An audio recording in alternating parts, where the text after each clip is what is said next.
glad to be here and speak in this beautiful chapel. I visited here several times, and I appreciate the opportunity to be of service. Can't see what I want. The scripture that I want to reference for today's lecture comes to us from Joel chapter 2, verse 28. And it shall come to pass that I shall pour out my spirit upon all flesh. Your sons and daughters shall prophesy. Your old men shall dream dreams. Your young men shall see visions. That ends the reading of that scripture. Divine mind is a terrible thing to waste. We're all born with an indefinable longing to grow beyond ourselves, to penetrate and illuminate the mysterious depths of our own spirit.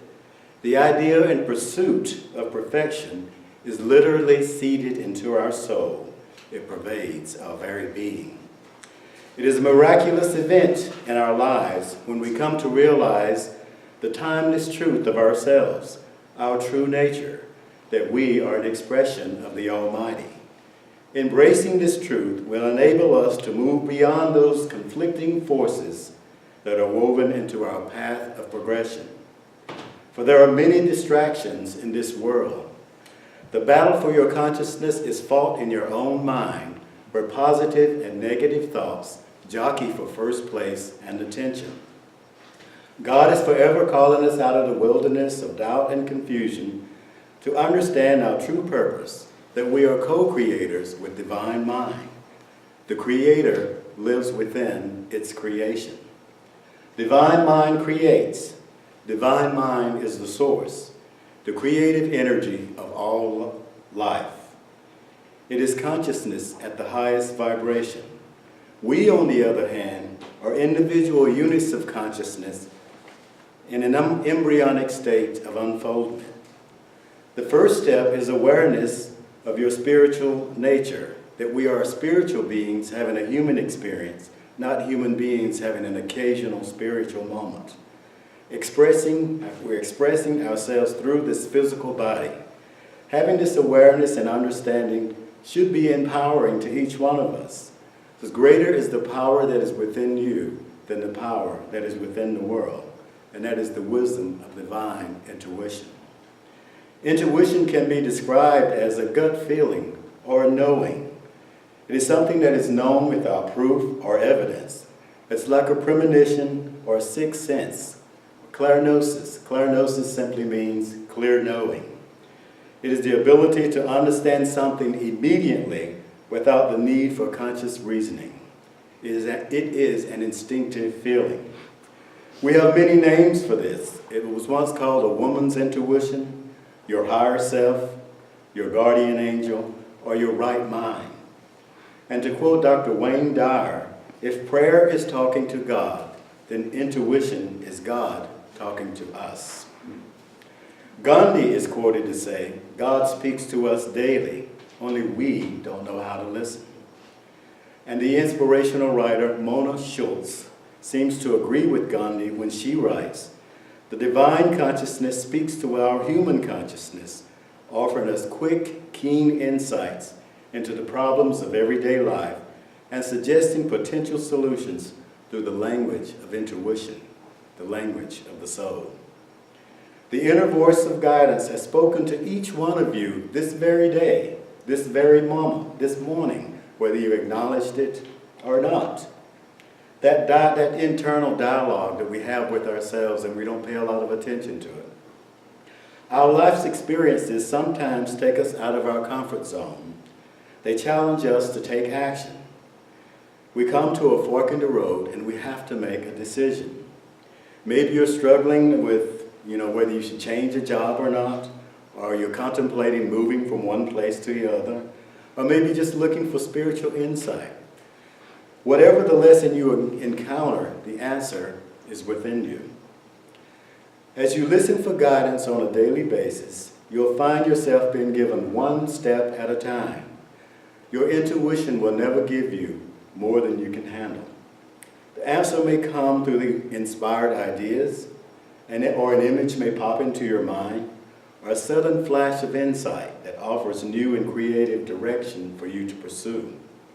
Daily practice will strengthen your ability to perceive this inner guidance. And as we learn to trust and grow with this, the connection becomes stronger and clearer. Your intuition will always communicate with you in a compassionate, loving manner that is perceived differently from your normal inner chatter. You may feel guided to share an issue or concern with a family or friend who might give you some helpful feedback on the choices and options that you have. Or you may be drawn to a book that addresses your concern. Or you may just tune in to the radio at the right time and hear the right song that inspires you. Or your attention may be drawn to a sign along the road that says the right thing to you. Many times you can have a chance meeting with a stranger and they say the right thing at the right time. I've had that happen to me at Ingalls. I had a wonderful conversation with a lady I never knew. We were looking for cornbread. And both we sort of bumped heads and we had the most delightful conversation, and I walked away feeling like, I felt really good talking to that lady and I didn't even know who she was. But although people can help you, only you will know when your heart resonates with the energy and the guidance you have received. Just ask yourself, does it feel right? Intuition is your connection to the wisdom of the spheres. It can provide you with profound guidance that allows you to make the best choices for your life. When you tune into your intuition for help or insight, you are tapping into the source, universal consciousness. It comes in many forms. It communicates in different ways with each one of us.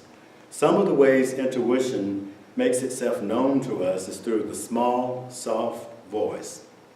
The small, soft voice is very effective when we are quiet and still. In the stillness of meditation, answers and solutions come to mind.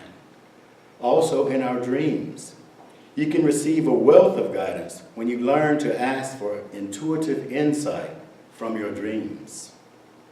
Many of us are so distracted during our waking hours that sometimes it is easier for this wisdom and this information to come to us in the dream state. Our emotions speak to us.